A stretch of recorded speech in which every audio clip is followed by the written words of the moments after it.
एक बार एक साहूकार था। वह गरीब लोगों को पैसे उधार देकर उनकी मदद करता था। पुराने ज़माने में वह एक तरह से बैंक का काम करता था। समाज में उसकी बड़ी प्रतिष्ठा थी। वह किसान, मजदूर, छोटे व्यापारियों को ब्याज पर पैसे उधार दिया करता था। यही उसका व्यवसाय था। एक दिन एक किसान हरकू उसके पास आया और उसने साहूकार से 5,000 रुपये उधार मांगे। साहूकार ने इतनी बड़ी रकम उधार मांगने का कारण पूछा तो उसने कहा, मैं इस रकम से 2 बैल और एक हल लाऊंगा, जिससे मैं ना केवल अपने खेत जोत पाऊंगा अपितु औरों के खेत भी जोत सकूंगा। इस तरह मैं अपने परिवार की आय बढ़ा सकूंगा और लोगों को सेवाएं भी दे सकूंगा। साहूकार को हरकू की बात अच्छी लगी।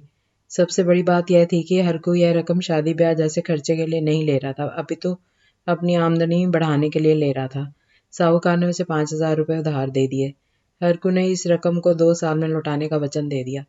2 साल का समय कोई बहुत ज़्यादा समय नहीं होता है। निर्धारित अवधि व्यतीत हो जाने पर भी जब हरकू पैसे वापस लौटाने नहीं आया तब साहूकार को थोड़ी चिंता हुई। उसे हरकू का वह मासूम चेहरा याद आ गया जब वह उससे 5,000 रुपये लेने के लिए आया था। जब आदमी को पैसे की ज़रूरत पड़ती है तब वे कैसे दीनहीन नज़र आते हैं और कितनी अनुनय विनय करते हैं। अपने मतलब के लिए तो लोग गधे को भी बाप बना लेते हैं, लेकिन काम निकल जाने के बाद वे उन्हें दूध में गिरी मक्खी की तरह बाहर निकाल कर फेंक देते हैं। साहूकार को भी लगने लगा कि हरकू को इतनी बड़ी रकम देकर उसने गलती कर दी है, पर अब पछताए होत क्या जब चिड़िया चुग गई खेत। साहूकार हरकू के घर की ओर चल दिया।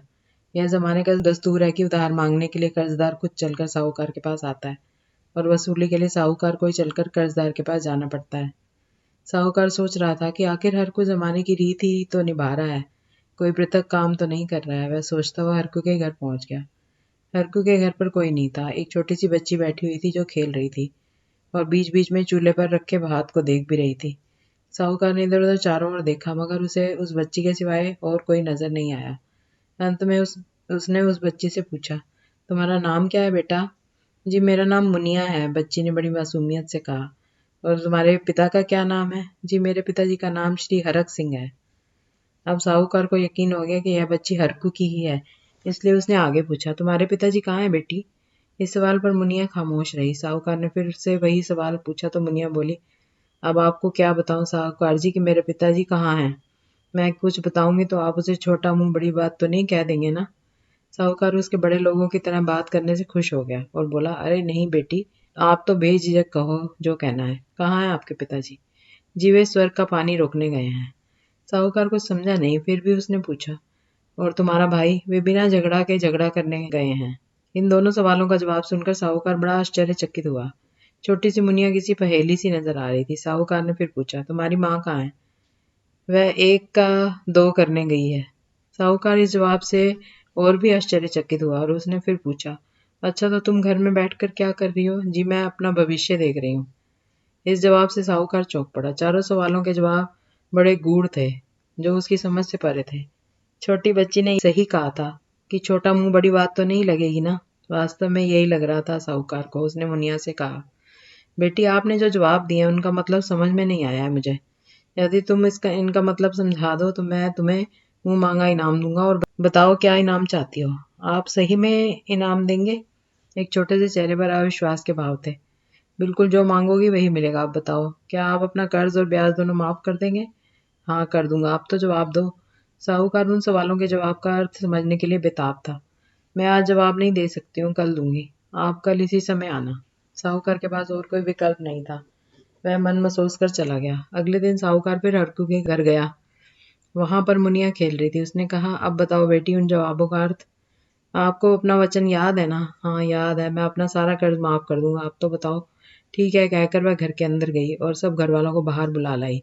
अब उसने कहा, आपने पहला प्रश्न पूछा था कि मेरे पिता कहाँ हैं, तब मैंने कहा था कि वे स्वर्ग का पानी रोकने गए हैं। इसका मतलब यह है कि हमारे घर की छत टूटी हुई थी। इस टूटी हुई छत में से बरसात का पानी आता था, जिससे हम लोग इस घर में नहीं रह पा रहे थे। बरसात का पानी आसमान से आता है और स्वर्ग भी आसमान में ही होता है, इसलिए बरसात का पानी स्वर्ग का पानी होता है, जिसे रोकने के लिए अर्थात घर की मरम्मत करने के लिए मेरे पिता ऊपर छत पर गए हुए थे। अरे वाह, बहुत अच्छे से बताया तुमने तो। अब दूसरे प्रश्न के जवाब के बारे में बताओ। साहूकार ने कहा, दूसरा प्रश्न था कि भैया कहाँ हैं? तब मैंने कहा था कि वे बिना झगड़ा के झगड़ा करने गए हैं। इसका मतलब है कि वे रेंगनी या भटकटैया के कांटों वाले पौधों को काटने गए हैं। झगड़े में कपड़े फटते हैं और रेंगनी के कांटों के कारण भैया के भी कपड़े फटने निश्चित थे। जब वे कोई झगड़ा नहीं करने गए थे, इसलिए मैंने कहा था कि बिना झगड़ा के भी झगड़ा करने गए हैं। अब समझ में आया? बिल्कुल आ गया बिटिया। अब तीसरे प्रश्न के जवाब का मतलब भी समझा दो। तीसरे सवाल में आपने पूछा था कि माँ कहाँ है। तब मैंने कहा था कि माँ एक का दो करने गई है। इसका मतलब है कि वे चने पीस कर दाल बनाने गई है।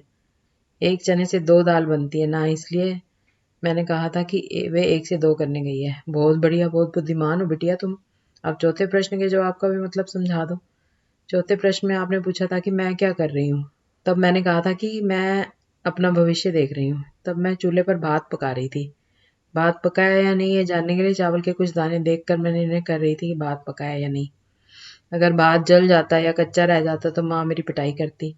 वह मेरा भविष्य था, इसलिए मैंने कहा था। बहुत बढ़िया बिटिया। पर एक बात समझ में नहीं आई कि ये बात तो तुम मुझे कल ही बता सकती थी, फिर आज क्यों बुलाया? यदि मैं कल ही बता देती तो आप कल ही कर्ज माफ कर देते। फिर मैं जब यह बात माँ पिताजी को बताती तो मेरी बात पर कोई विश्वास नहीं करता। आज सबके सामने यह बता रही हूँ, इसलिए सब अब संदेह की कोई गुंजाइश नहीं है। साहूकार उस नन्ही सी बेटी की बातों से बहुत प्रभावित हुआ और उसने उसकी पढ़ाई लिखाई की संपूर्ण व्यवस्था कर दी। छोटा मुंह बड़ी बात मुहावरा सिद्ध हो गया था।